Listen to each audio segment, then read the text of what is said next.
Hail and welcome to The Heathen and the Witch, an intentional podcast about inclusive Norse paganism and witchcraft. Join us and listen to our stories about the ways in which the divine move through our modern daily lives. We're your hosts, Raven and Owl. Listen in wherever and however you are as we create sacred space, tell stories, and build a connection between us and the divine.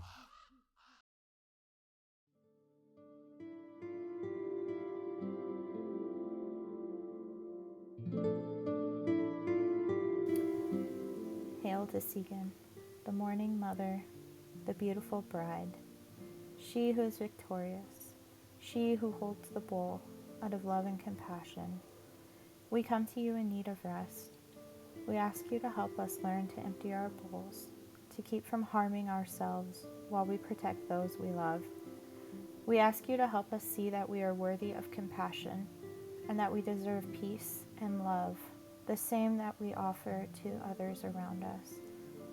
We ask you to guide us through the dark of our own personal caves and help us see the light at the opening, even as we weep.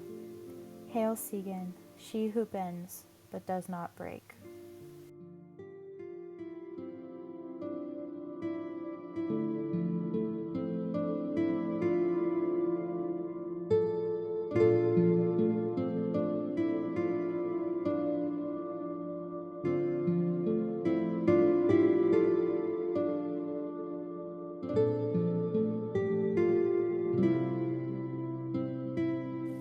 Welcome to episode 4 of the Heathen and the Witch podcast.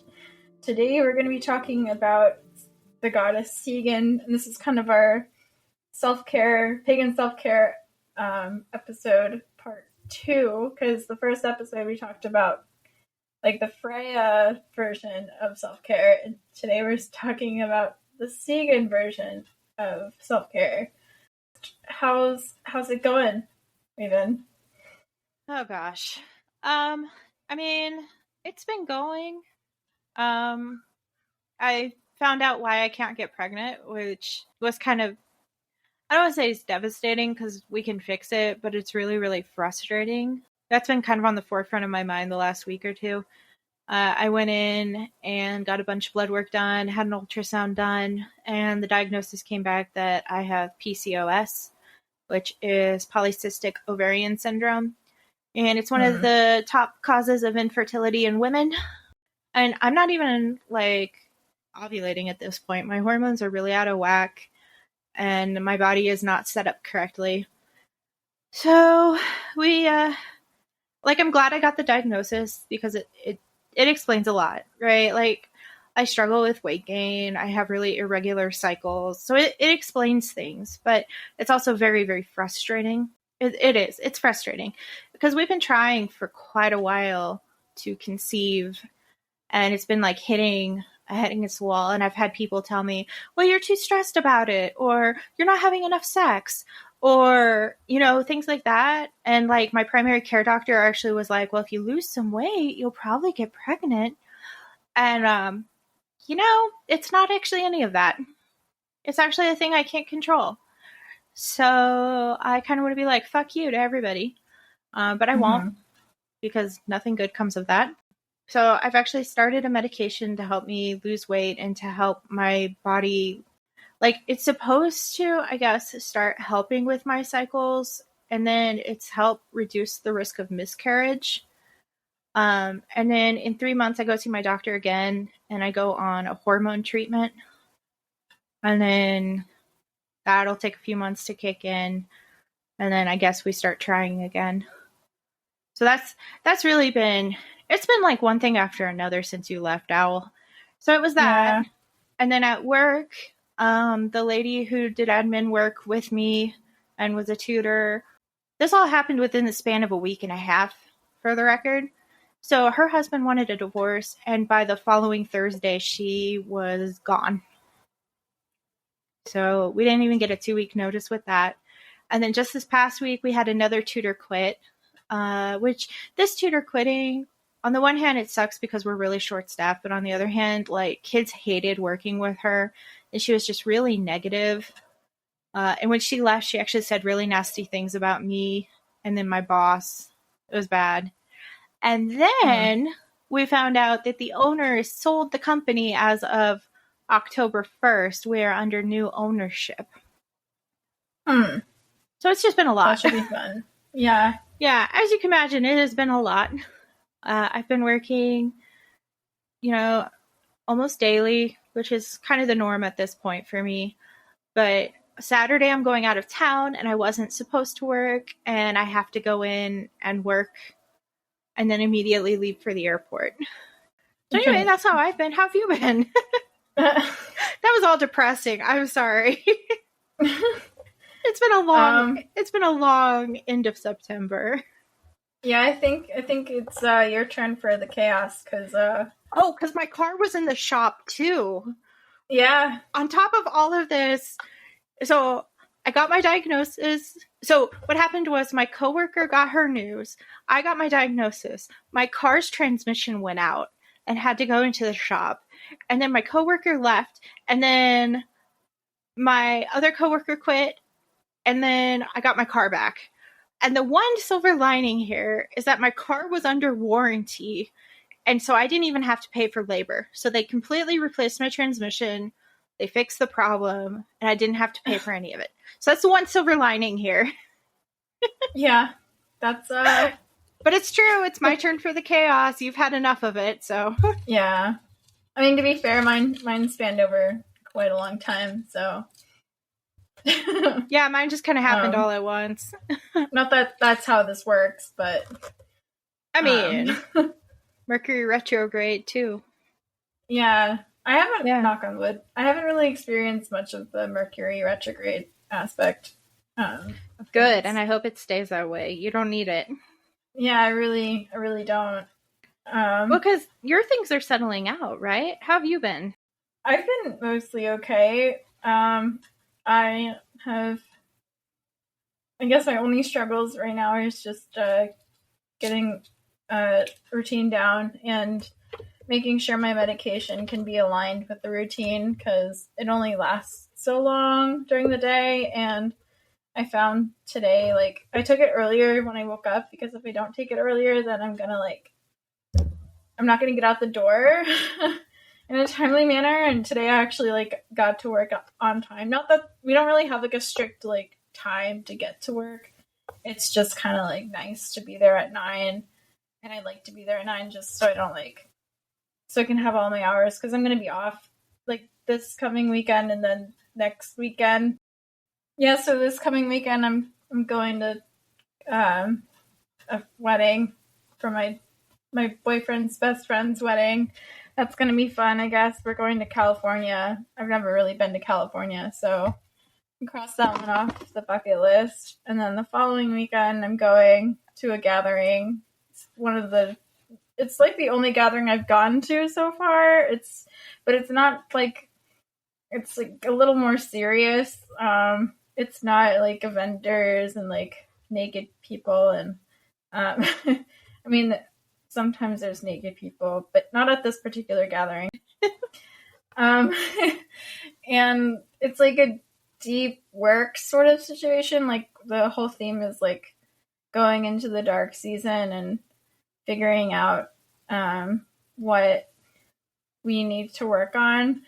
And so you split into different kinds of, they're called clans, and each is a different sort of focus for the weekend, but the entire weekend's a 4-day long ritual, and it starts when you get there. Basically after dinner they have each night has a really big ritual, but during the day there's smaller parts of the ritual, and before every meal there's attunements, and at midnight there's an attunement, and it's pretty intense. Every year I've gone, I've had a really profound experience, and this year I'm doing a more advanced clan, which is my first time doing anything that required prior experience, and that's kind of nice because I have been wanting to do an advanced clan for the past 4 years, but I always weenie out or I don't get selected for it. So this year it's like going to be focused on trance and meditation and energy work, and seems a little advanced. I'm really relieved that we don't have to like sit there and explain like what trance and meditation is to people. That's really nice because that occupies a lot of time. And I can imagine.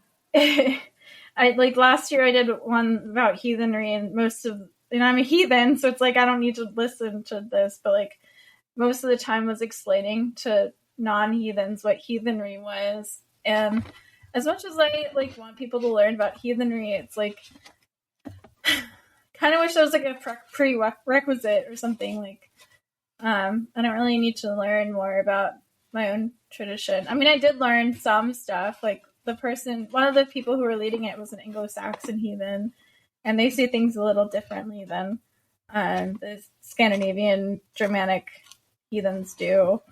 He was like full on recon, and I usually don't like that kind of like people, but I do like okay, let me rephrase. I do like recons. I really value the amount of research that they do and stuff, but I don't vibe with them very often. So I actually ended up vibing with this guy, and it was really cool to connect with that. But this year is going to be completely different. I'm really excited, nervous, and I'm excited doing a lot of divination and trying to get centered on what I'm going to focus on, because another part of this clan is like you have to do some of the work before you get there. So trying to do the work, and so far it's been a very scary tarot reads and stuff like that. They're just like, hey, remember all this stuff that you thought you failed with? We're going to unpack that box. Don't you love that? You're like, I've already dealt with this, and then all of a sudden everybody's like, actually, have you really? I don't think you have. Because I've had that happen too. I'm excited for you. It sounds like it's going to be a really good experience, and I know you've always had good experiences at this particular gathering. Yeah. It's one I eventually want to go out and do. I don't know when I'm going to get to go out and do it, but I want to come try. Yeah. I wish that there was more things like this around the country, because as I said, it's a really like intense experience. It's not like sitting around a campfire and banging on drums, even though that's part of it, but it's not like it's intentional. It's not just because. Everything has a purpose and everything has a place. It's really magical. I don't know how else to explain it. But yeah, and you'll get here one day. I mean, it's not going to go away anytime soon. Hopefully. I'm a little nervous though, just because like if I test positive for COVID before I go, like I won't be able to go, and I'm going to a wedding this coming weekend, so I haven't gotten COVID thus far, but knock on wood. Yeah. This is not the time to do it. I've been in so many situations where I should have gotten COVID and I didn't, and I've tested every single time and I haven't gotten it. So it's like, this is not the time. I have all of my boosters. I have a pretty decent immune system, but yeah. So I guess that's all I'm really worried about right now. Well, hopefully the wedding will go well, and hopefully you won't get sick, and you'll be able to go to your gathering and have a really good time and have a meaningful experience. I don't know if you want to talk about this, but you just led a workshop too. Oh yeah, I did. Which was really cool. That was really exciting. I have never... Yeah, that was awesome. I did, at my local Pagan Pride Day, I did a Loki workshop in Ritual, and it was a lot more popular. Well, okay, I'm gonna be real. I knew it was gonna be a little popular, but I was also like terrified, like, hey, maybe this is a bad idea. And I had to like set some ground rules, because like it's talking about Loki and people get like really sensitive about him. But everything went really well. Most of the people there were like, we had a couple like new people, but most of the people were also like going to their first Pagan Pride Day, which is awesome. And they were really into what I had to say. I haven't really taught anything like that since I was in college. Like, I mean, I haven't taught anything since I was in college when I was getting my teaching degree that I didn't get. But so this was kind of like a revisiting on like old situation, but it worked out really well. I'm really proud of what I did. I did a lot of research. I rewrote it like 4 different times. Just because it was just really hard to narrow down on him, because I could talk about him for hours, as you could probably see from our last episode. Like, but I had to like hone in on what exactly was the point that I wanted to get across, and I was more like talking about inclusivity and why it matters, like why he matters to the community, and how he is like a reflection as the community is, and how we should be more inclusive, even though we're like supposed to be, we're pagans, but like there's still a lot of issues going on. There's still a lot of trans issues, especially. And I would also go like say that the like actual real life pagan community is not as hospitable to the community that is online. I feel like I went into that kind of just how like it's really important for these online people to actually like branch out, and we've kind of just stayed in a little hole, not to like proselytize or anything, but to get into the community. And a lot of Loki's people tend to stay online only because they're scared. So I talked about that a little bit, and I even got some really cool conversations with a bunch of people that were like really, like I said I was a heathen nun, and someone came up to me and was like, hey, I've been wanting to be like, I've been in like monasticism for a long time, and like you're the first person who's ever said anything. And I'm like, oh my god, you're also the first person who's ever said anything. And we like totally vibed out, so that was awesome. I love that. I think that's great. And it was a really solid presentation, because Al presented it to me over a Zoom call. And it was really good. Yeah. I really enjoyed it. I felt like I learned from it. Yeah, I went into things that like aren't really talked about very often about Loki. I didn't really go into his whole like being a trickster, I guess. I mean, like everyone knows that he's a trickster, and like he's a goofball, and he tied his balls to a goat and blah blah blah. But I went into the more nuanced things, like how he could be a hearth god, or how he's also a creation god, possibly. And stuff like that. So I really hope that I can present it again. I had a lot of fun. I also want to present more. I think that like I have a lot of ideas now. I'm like, oh, what else could I talk about? Because I could talk about literally anything. I have so much knowledge and so little time to share it. So I have like a lot of things in my head and a lot of ways to say it. So it's like, I feel like that's what I should be doing. Yeah, and which is part of the reason why we have this podcast, I guess. Not that we're like necessarily teaching anything, but like right, exactly. We just have a lot to say. Shit forever. Yeah, we have a lot of interesting ideas, and we have a lot to say, and we just hope other people find it as interesting as we do. Yeah, that's what it comes down to. We hope you're not bored and you're enjoying this as much as we are. Yeah, absolutely. That's. I'll also say. Before I forget, to apologize for the audio for last time.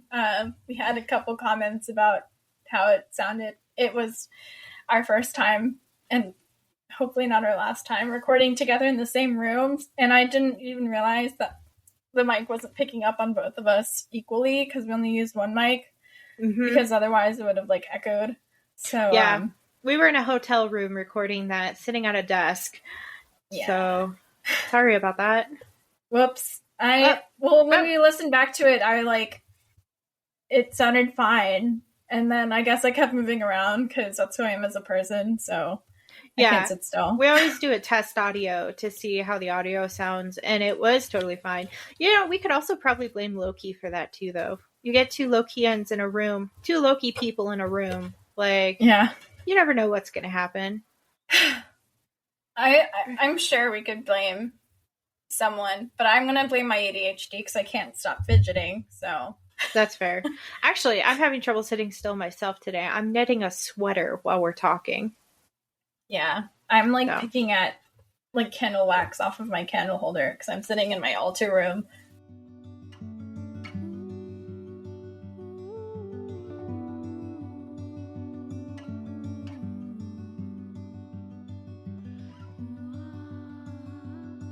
So should we get into our topic today? Yeah, let's talk about Sigyn. So Sigyn actually has a really near and dear place in my heart. I'm really close with her.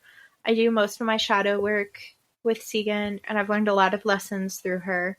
And especially after kind of my diagnosis recently and the struggle with children, I've been kind of leaning on her a little bit more, I think. But one of the things she's always talking about with me is how you have to take care of yourself. And I don't know about you, Al, but I'm really bad about that. Oh, yeah. I am me too. horrible at it. And so I feel like we have this lesson over and over again. And I think I'm starting to get better about it. I like to think that I am, but I know I have a lot of growing still to do. Like last time we talked about boundaries as self-care, but for Sigyn, she's more about self-compassion. Mm-hmm. Yeah. And empathy. Compassion and empathy. That isn't to say, like, be a pushover or, you know, when you're being kind to yourself or kind to others, it doesn't mean that you're, you know, even if you're being empathetic to someone, you're not taking on their burden. One of the big things that I've had to learn with Sigyn. Because I'm not going to assume that everyone here knows who Sigyn is. Sigyn is the wife of Loki, and she is technically the only wife of Loki. I know people think that Angrboda was Loki's wife, but she was only noted as Loki being her consort, which is also interesting because I'm pretty sure it was Angrboda saying this was Angrboda's consort Loki, versus Loki's consort Angrboda, which tells you about much as you need to know about her and their relationship. So Sigyn is actually the wife of Loki. They're married. We know very, very little about her. She was the one who was holding the bowl over Loki's head as he was being tied down on a rock, like with a snake over his head, and she was catching the venom in this bowl, and then every time that she would have to empty it, he would quake from the venom. And that sucks. It does suck. She probably has these amazing arms and or not. I mean, she was probably not eating much to build any muscle, so I mean, that's a stressful situation to be in, so yeah. She's also a mother. Oh yes, they had two children together. Mm-hmm, they had two children, the twins. I always pronounce their names incorrectly. Vali and Narvi. Yeah. Narvi. Yeah. Narvi. Yeah. So those are her children with Loki. In my experience, she's kind of adopted his other kids too. It's kind of a big family unit. But that's my UPG. My UPG is similar. I think that she just kind of another cool misconception that I see a lot of in pagan spaces is like, oh god, there's so many misconceptions about Sigyn. Where do I even begin? Hold on. I know. It drives me crazy. I have so much good UPG that I want to talk about, but like, I think people get it in their head that there's some rivalry between her and Angrboda. And I don't. In my experience, that's not the case.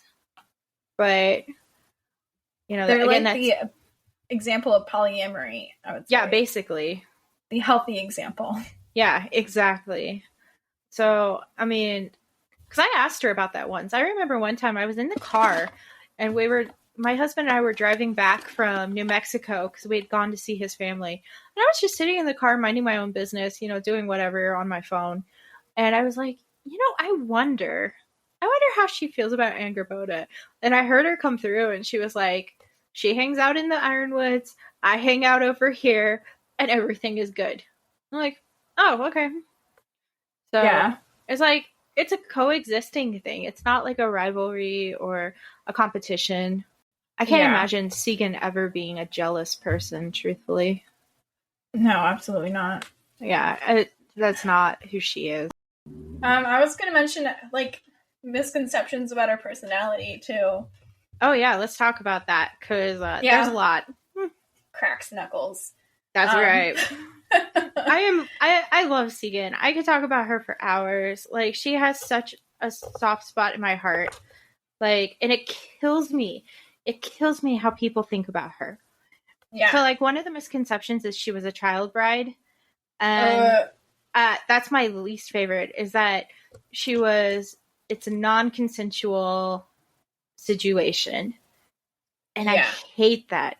I hate that. Who was the one who came up with that? I know it was somebody who's not great, but I can never remember the name.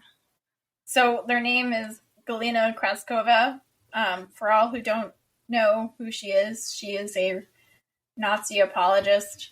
She has, unfortunately, one of the original people who started writing UPG about Loki and Sigyn, and she tries to take credit where it's not due for it.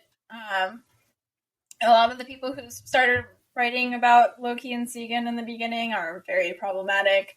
However, we have to also respect the fact that they did that, because if they didn't, then we would have very little to go off of for the... You know what? Actually, fuck them. Like, we don't need them. We never did. We could have done it ourselves. They just, like, asserted their UPG was correct, and it was... yeah.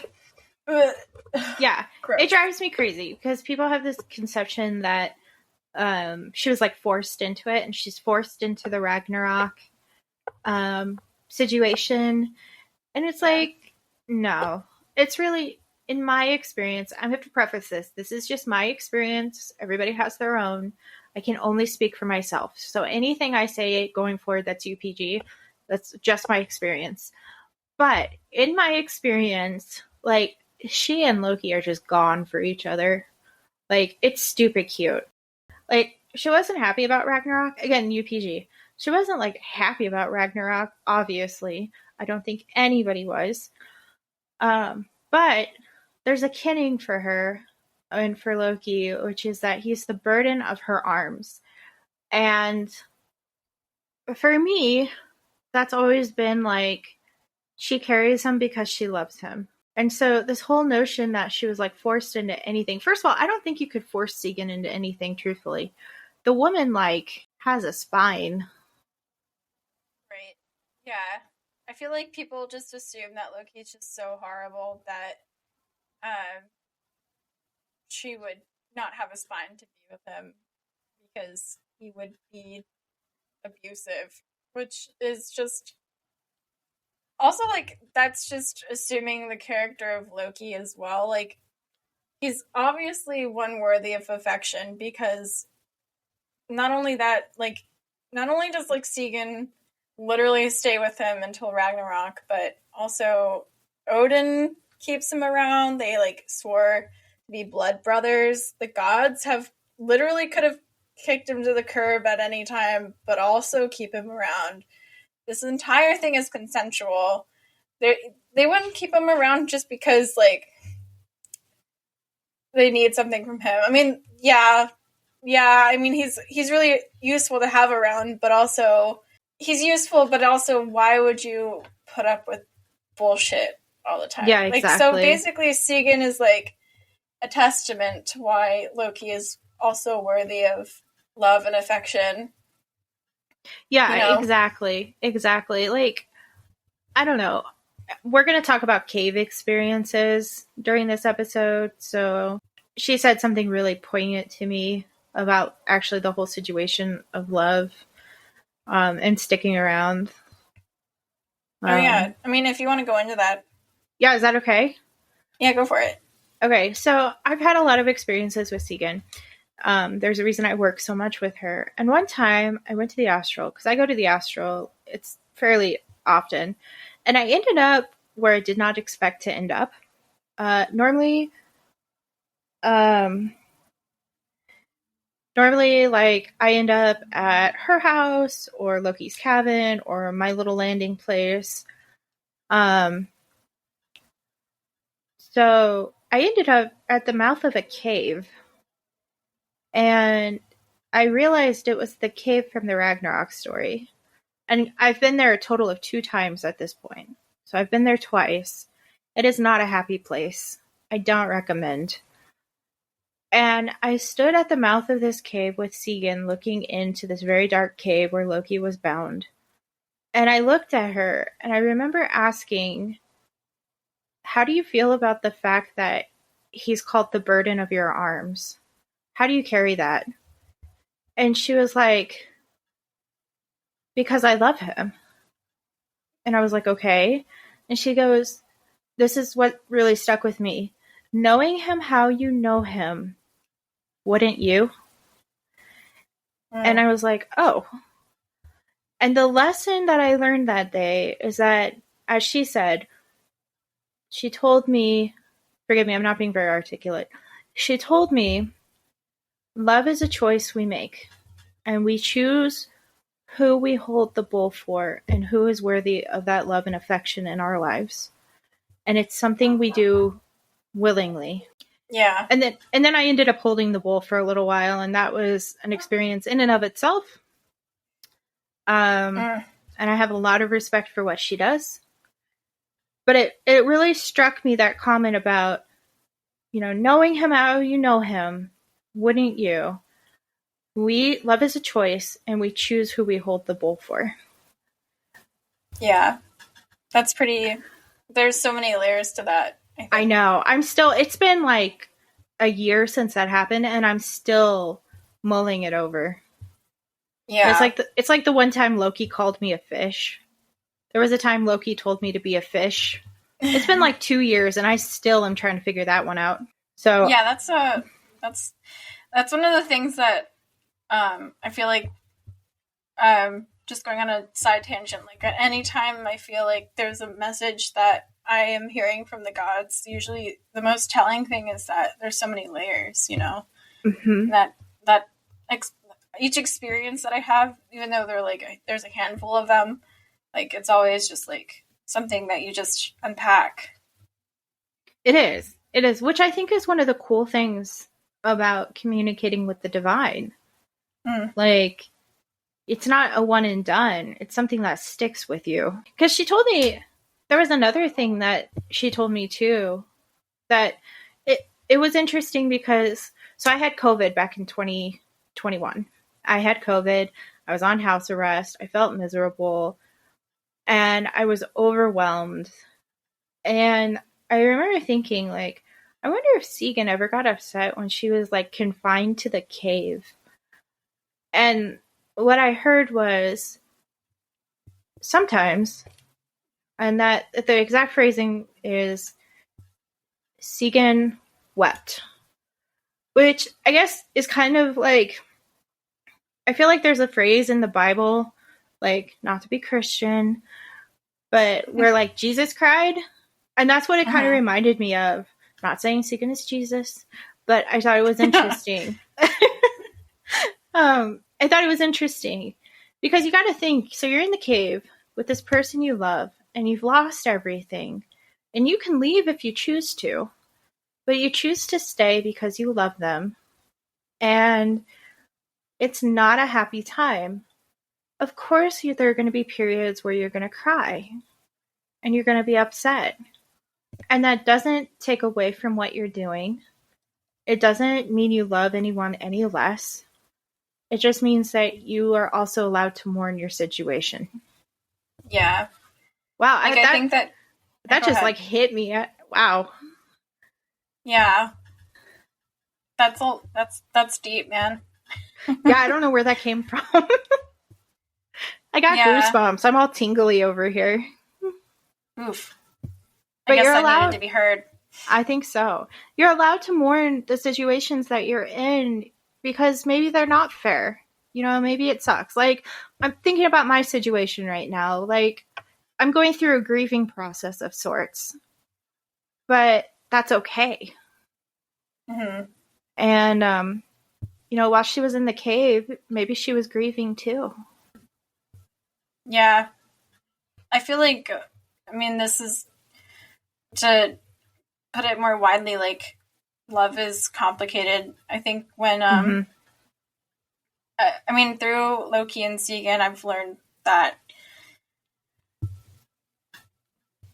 how do I phrase this? Like, when you watch TV shows, or even just, like, today's world, where you just kind of, like, dismiss people the moment that they're problematic, you know, like, just cut someone out, or you kind of one and done, or cancel them, or, like, you get into one argument with your significant other and you call it quits. It's like their relationship is an active choice.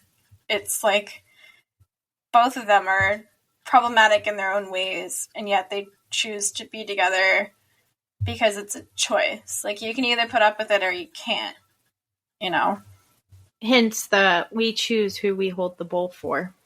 Yeah. You can walk away from anything at any point. Right. And you can walk away from people, but that's a choice.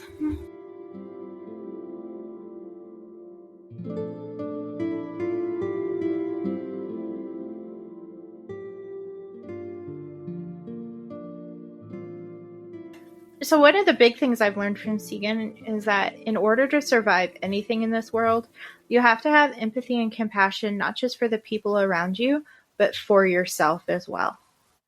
Right. If you're always taking care of everyone around you, but you don't take care of yourself, you're going to overflow. And that benefits no one.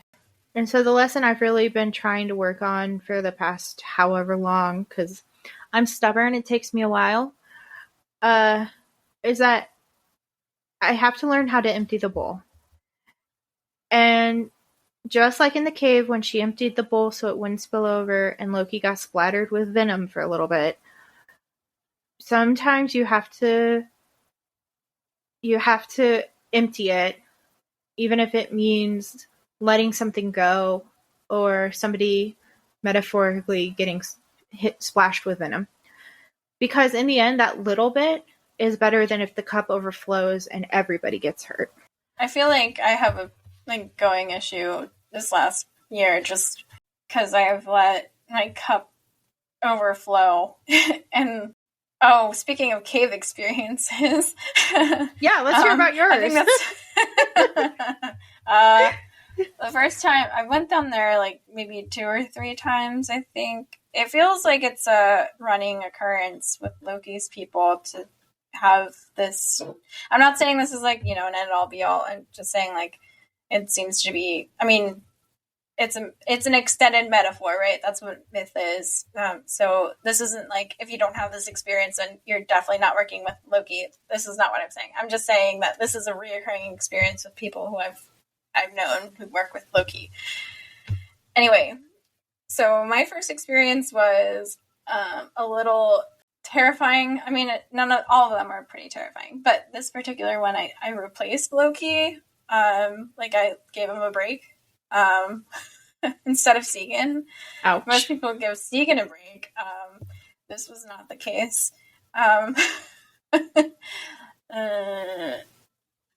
was a kind of a Loki lesson, I guess, because I was replacing Loki. So, like, it was kind of like letting people take care of me and being vulnerable, because he was obviously very vulnerable in that position, and allowing Sigyn to be there for him versus, so, like, allowing Sigyn to be there for him versus just suffering alone.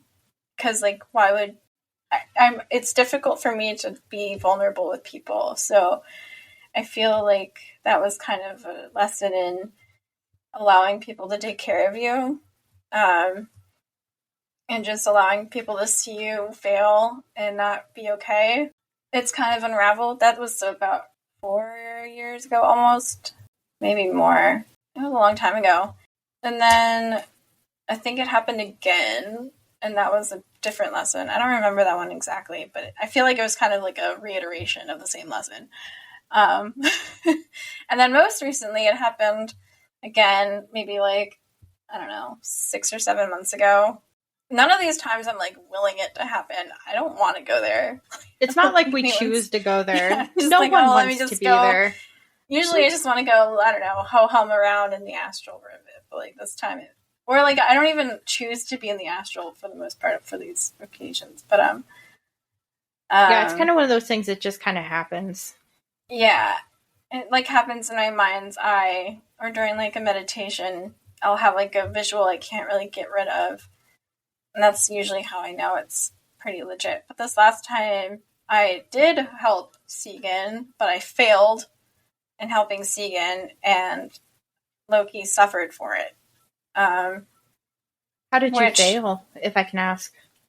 So the bowl kept overflowing because I wasn't like, I was hesitant to take it away from the snake in time. It's like one of those things where it was, I did the opposite of what you're supposed to do, which is empty the bowl in a timely manner. Which that actually fits with the lesson of, yeah, it's more compassionate to empty it than it is to let it overflow. Yeah, and like he got hurt more, and I got hurt more, and so I had to go, and it took a longer time for the bowl to be over him again because I had to go and wash off the venom and then come back. So that was a hard time. This was also during a very spicy time of my life where I failed, which I have failed multiple times this year, and it kept reoccurring with the same lesson, just being like, I'm taking on too much, like I can't control the fact that people are going to suffer when I'm trying to take care of myself. You need to have compassion for yourself so that you can help others. Right. Yeah. So taking care of yourself is being compassionate to yourself, and it allows you to be more empathetic to others. I definitely have tried since then to lay down the law a lot faster and get out of situations, and sometimes I'm just yeeted out of situations where I'm taking on way too much, and it's time for me to stop. Because I can't help people if I can't help myself, and I can't help them if they don't help themselves. So it's like, yeah. Exactly. Exactly. And along that same line, you got to have empathy for yourself too. Yeah. Empathy does not mean taking on others people's burdens as your own. Right. And I think that's a hard line to walk. But Oof. Empathy is, yes, I can see where you are, and I feel for you, and I support you. But it's not, let me carry you. Right. Yeah. I feel like there's people who take more than they give, especially people of the neurodivergent flavor. Mm-hmm. This is going to sound really shitty, but this isn't. I mean, this kind of just goes for anyone, but like people who kind of aren't really aware of the fact that they are taking more. Like, they're just kind of trauma dumping, or they're blaming trauma. Like, I'm guilty of it, but like, I've noticed like in relationships that have been cut out, it's just always like, take more than they can give back. Like, I think with Sigyn, like, even though she's empathetic to Loki's situation, and even though he is kind of the burden of her arms, she also doesn't take that on. She doesn't put up with the shit. Yeah, exactly. She's not a like, doormat. I don't think she's happy to be there. Like, she's no, not it's not just like it's like, thank you so Loki. much for doing this. Yeah. I'm sure she probably yelled at him a little bit, like, you dumbass.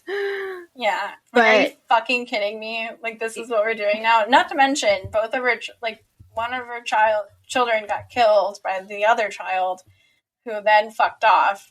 So she's now childless, and she has Loki to blame. Like, that's, fucked.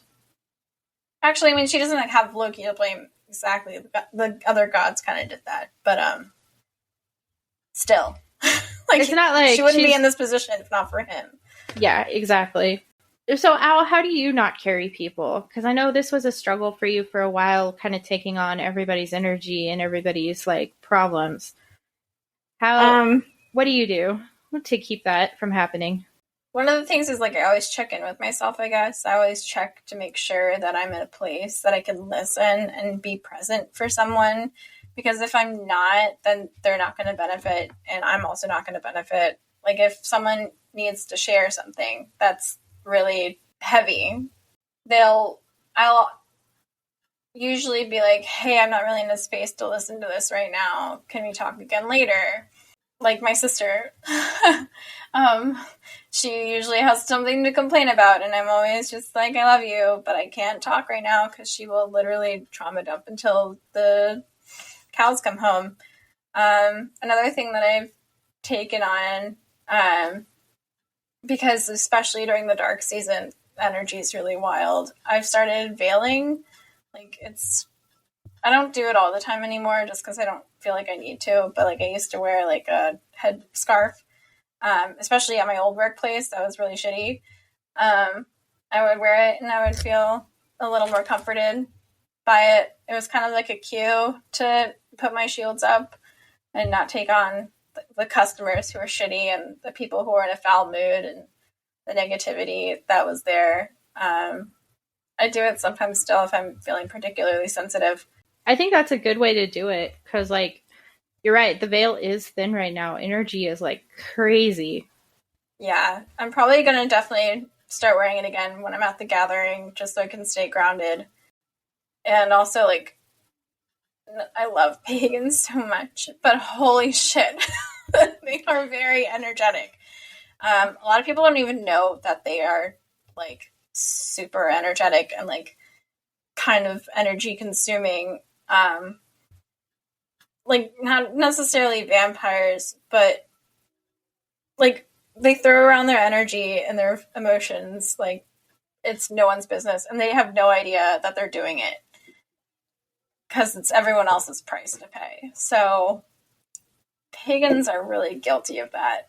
Even, like, as much as you think that they would be, like, super, like, gung-ho about energy, it's just not the case. So I'm going to try to veil that weekend. Yeah, I don't really do it outside of that reason. I also feel like Sigyn was the one to push me. Mm-hmm. She, I feel like she probably definitely, like, does something similar. Oh, I'm sure. I am absolutely sure. Especially being married to Loki, because he's a lot. He is so much. He is so much. I can't imagine, like, dealing with him in his full god, being...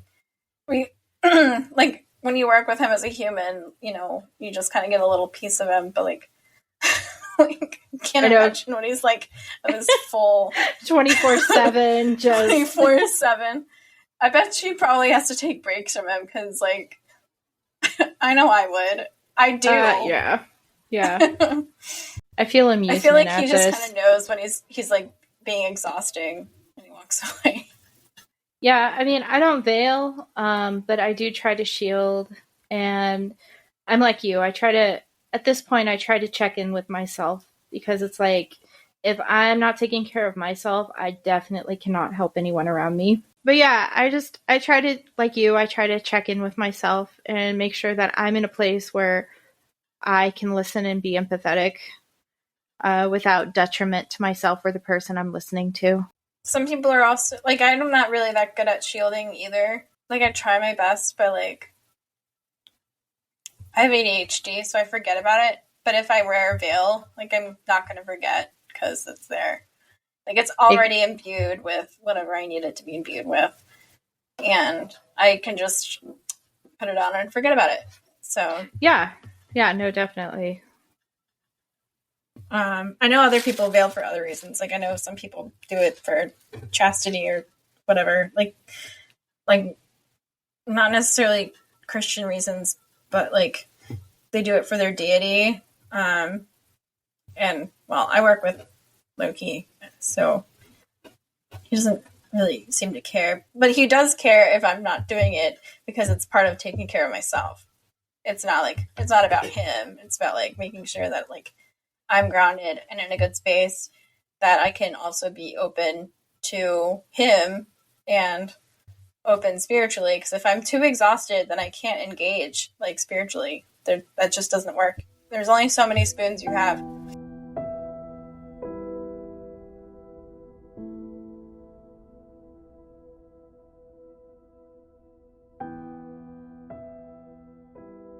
So I think there's a misconception, which is that you can't love others if you don't love yourself. But I think people don't understand that loving yourself can be very, very difficult. And it doesn't mean that you're not capable of loving or caring for others. Even if you're not there with yourself, there's still that ability for others, depending on the situation. But loving yourself does make it a bit easier. Just because you know kind of what it feels like. Also, like, I think a reoccurring theme with both Loki and Sigyn is just like radical self-love. Mm-hmm. Like, yep. I think that's something that was kind of a mantra for him and for her too, is just like loving the ugly parts of yourself and not necessarily being like, oh wow, like I love this part of myself, I'm not going to get rid of it because it's problematic, but more like accepting. I see this, yeah.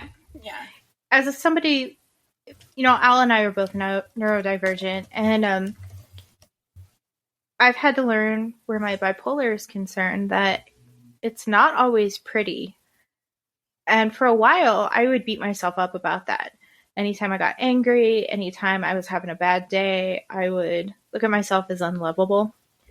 And through working with Sigyn and working with Loki and all the radical acceptance and, working with my therapist too, because I do have a therapist, I've really kind of hit a point where it's like on a bad day, I can wake up, look at myself in the mirror and go, okay, I don't love this.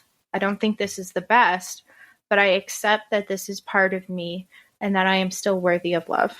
Tying it back to the lore and like who we see Loki and Sigyn as, like, this isn't saying that either of them are lovable all the time, but they still like love, like Loki definitely loves himself. Like very much so. And I feel like Sigyn also does too. I feel like they both kind of have this like I'm pretty awesome vibe to them. And I think that's kind of a value that I definitely take on. Like just today I was like, I said something to Loki like about his hair because I thought it was nice. And I was like, oh, do you use like L'Oreal? Or something like that. He was just like, he like whipped it back and was like, yeah. Because you're worth it. Because you're worth it. And he just really likes himself, even though like he's gotten into some really shitty situations and made even shitty though choices. He's a hot mess of a deity half the time. Hot mess. Hot mess. I think he's also pretty ADHD too. So one of the things that I like help me deal with my ADHD is realizing like if a deity can forget what they're saying halfway through a sentence, so can I. Yeah, exactly. Okay.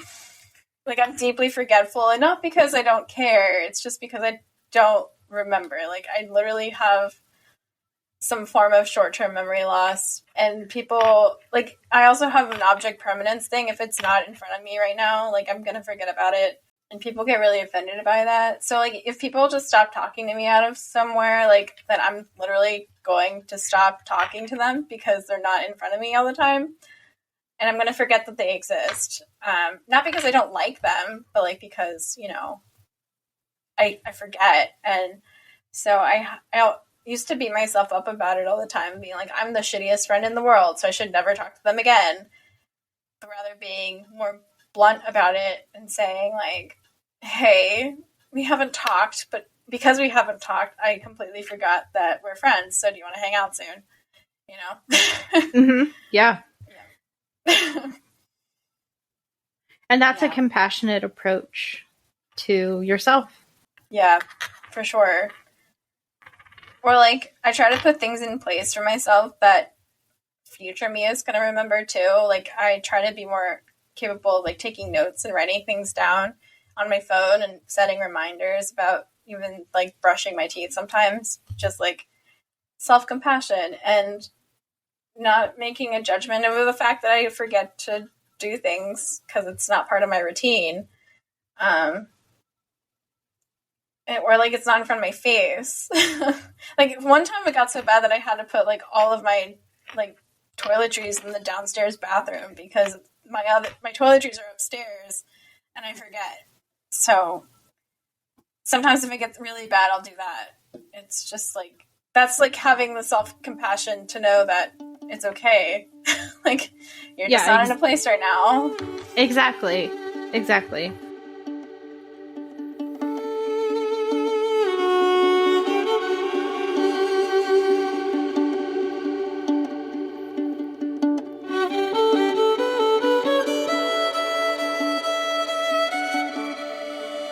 I never actually said what she was to me. Yeah, what is she to you? Yeah, so Sigyn actually has grown a lot in my relationship with her.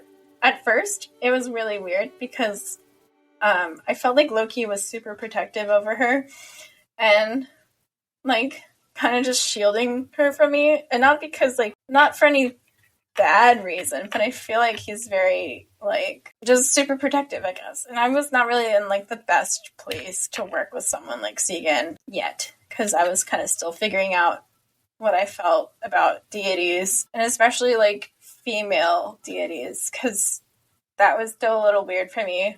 And so he would like tell me what she wanted because I would try to offer to her, but instead of her telling me, it would be him. And like not in any offensive way, but like it was, I don't know, standoffish. But recently, I don't know how recently, it just kind of happened, I guess. But like, I guess I read I read Leia's. I'm gonna apologize. I feel like I'm gonna murder her name. I think it's Leia Svensson. Her newest book about Loki and Sigyn that just came out. So good. It's so really good. It makes me so happy that they wrote an entire book about Sigyn because she needs a book about her that's not written by Galina Kraskova. It's a great book. I'm like halfway through it. It is fantastic. Yeah. I found out she was really local to me, and she came to one of the events near me, and I was away that weekend, and I'm kicking myself. But anyway, so I think, part of the reason I got closer to her was because of the book, and like I felt like I learned to love Loki through her in a way. Like my relationship with him got even closer when I learned who she was. And since then she's been like a best friend. Like when I go to see her, it's like I'm connecting with like my best friend. Like we just pick up exactly where we left off, and she like will cook me food, and she's just very gentle and sweet, but also like she will run up and give me a hug, and like my best friend, like I don't know how else to put it. Sometimes I even see her and not see Loki, which I always go to see Loki, but like I ended up being like, okay, well, just seeing her, which I used to be like, but I went to see him too.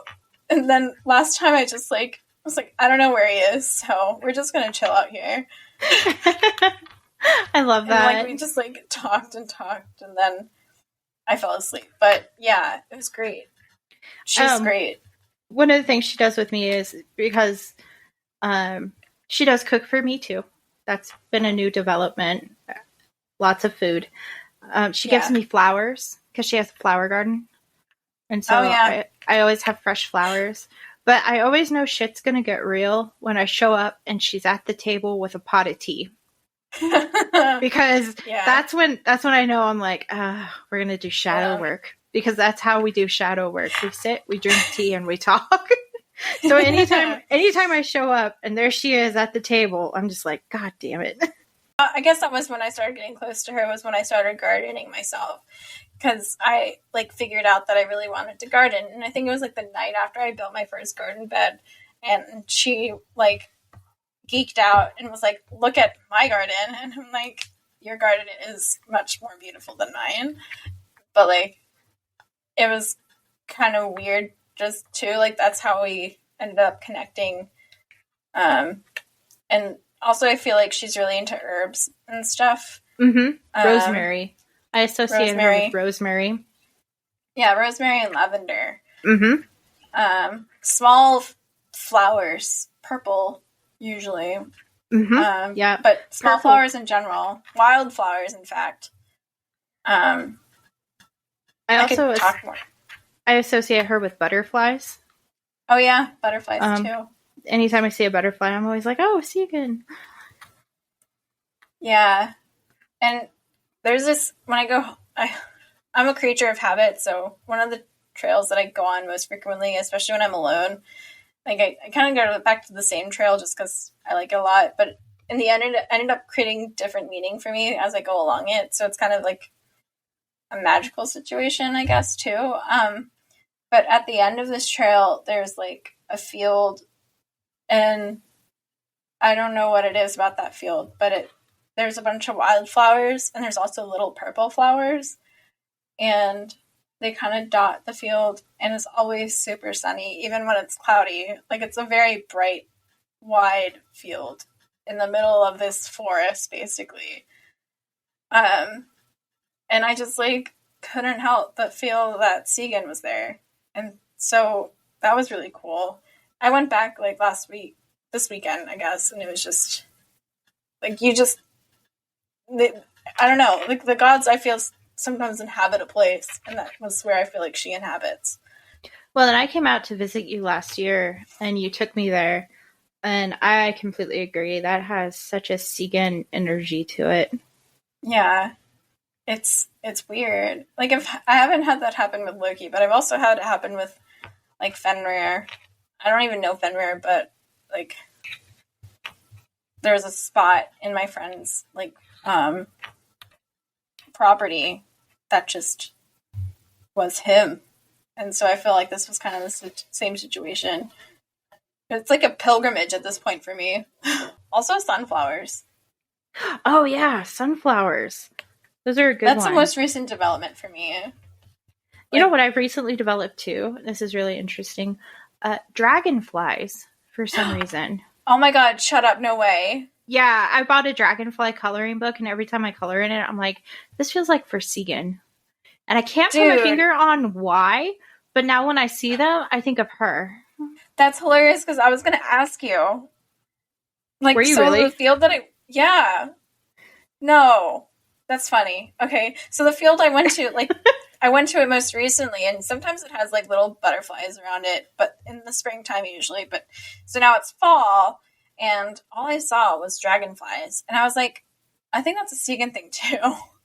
Yeah, it's and just dragonflies hang around my garden, like, they eat the nasty mosquitoes. Like, I love dragonflies, and they'll just sit on places, and they won't move. They'll just let me look at them. And I love them. Yeah, it's a really recent development for me. I bought a dragonfly coloring book on a whim because I was like, this feels right. It was one of those situations. And now every time I color in it, it feels like a Sigyn thing. You never said that before, right? No. Oh my god. It's another one of those cases. This is like brand new. Yeah. This is literally like the other day. And I was like, why, like, who would I feel is connected to dragonflies? Because I just felt like I loved dragonflies. And then I realized, like, when I was in the field, like, this is Sigyn, you know? I don't know why. I don't really know their function, but, like, they eat mosquitoes, which are annoying, so that's good. Yeah. And also, they're so pretty. They are. They really are. They're just a cool insect. I love them. That is too funny. That's funny. There was a ton of them. Like, they were swarming. I don't think I've ever seen so many dragonflies than I did on, what was it, Saturday? Yeah. Wow. Huh. Yeah. There we have it, folks. More confirmation. That's crazy. Okay. Huh. I remember being like, I'm going to ask Heathen. Like, if she feels the same way. So, yep, here we are. Here we are. All right, so I'm not doing a rune pool today because I'm lazy. And my oracle deck is right here. So my deck is the Wild Mystic Oracle deck. I got this when I was in Colorado, and we were like waiting for our table to be called, and I wasn't gonna get it because it was like $25, and I was like, I don't need that. But then I won, and then I was just like, I had a pull to go get it, and then it rang up as like $16 somehow. Yep. And there is no sales of note, so I think I had to get this deck. Yep, it was destined. It was absolutely destined, and I love it. But oh god, it's just so beautiful, and it's exactly my kind of vibe. It totally is. All of my decks have animals in them, by the way. Every single one.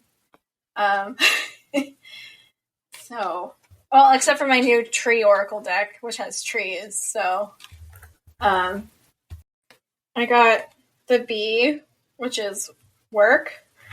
So the meaning here represents hard work, focus, and industry. Collaborations to achieve a goal. Effort toward a pleasant outcome or long overdue reward. This card tells us that the goal we seek is within our reach if we persist. We could view the bee card as symbolizing the fruits of labor and a rich, successful outcome. You know, I keep getting a bunch of like teamwork cards too, leading up to today. So I feel like this dark season is kind of like going inward in general because we've just passed the fall equinox, so now we are officially in the dark season, and as we go inward, we kind of do work on ourselves, I guess. Mm-hmm. For me personally, I'm going to be doing work intentionally. Lots of shadow works usually springs out of my gathering, but in general, like getting creative and focusing on what you would like to manifest over the next couple months leading into Yule. That's what I'm feeling. What did you get? I like that. So that actually ties in with my tarot pool. So I'm using the Raven's Prophecy deck, which is my new favorite deck. And I got the Queen of Wands, which is creativity, passion, ferocity, and confidence.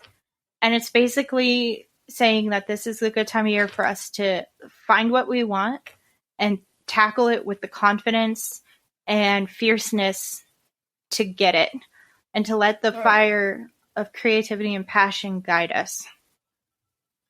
I dig it. Yeah. So these kind of go hand in hand. Yeah, they definitely do.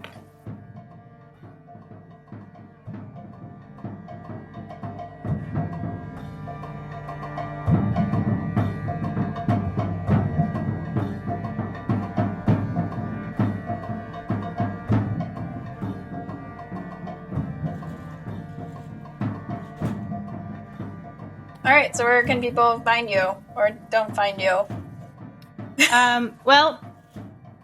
You can find me at Spirit Spun Yarns on Instagram. I'm also Birdie the Knitter on Instagram. And those are really the two places that you can come find me. It's all knitting projects typically. And then I run an Etsy.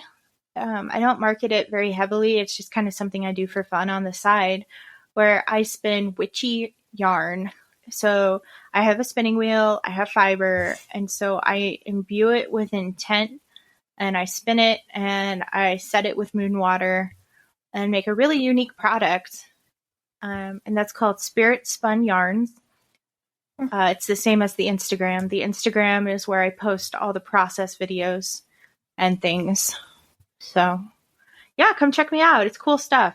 I have a real passion for fiber crafts and for what I do, and I think it's kind of fun to share that with others. Yeah, definitely go check it out. She makes cool stuff. What about you, Al? Yeah, don't find me. Also, I guess I also have an Etsy. By the time that you hear this, there's a chance I will be rebranding. I'm not sure yet, because I'm going to go and actually sell in person soon. So, but my Etsy is called Leaves of Yggdrasil Co. So it's Leaves of Yggdrasil, like the world tree, YGGDRASIL Co. And that's one of the reasons why I'm rebranding, so I don't have to spell it out to all the noobs. Or like the commoners that will probably frequent the fairs that I go to. I sell prayer beads, candles, other devotional items, necklaces, jewelry, bracelets, mostly revolving around the Norse gods, but some not Norse gods things too. I'm working on that. And I'm on Instagram, I'm on TikTok, all of it together in one word, Leaves of Yggdrasil Co. Follow me there. And then if you like what we have to say, go ahead and hop on over to our WordPress, where we post every Wednesday and Friday, or at least try to. I'm really bad at it lately. Life happens. Life has been absolutely busy as hell. And that's theheathenandthewitch.wordpress.com. I did it this time. Yep. And yep, as I said, Raven posts on Wednesday. I'll post on Friday. And we also have like basically a hub for literally everything that we do together. So we will see you next month, unless I happen to record another episode. I've been kind of like itching to do like a solo episode soon, so that might also happen when it strikes my fancy. I don't know when that's going to be, but I'm sure I'll figure out some sort of pattern. So, bye. Bye.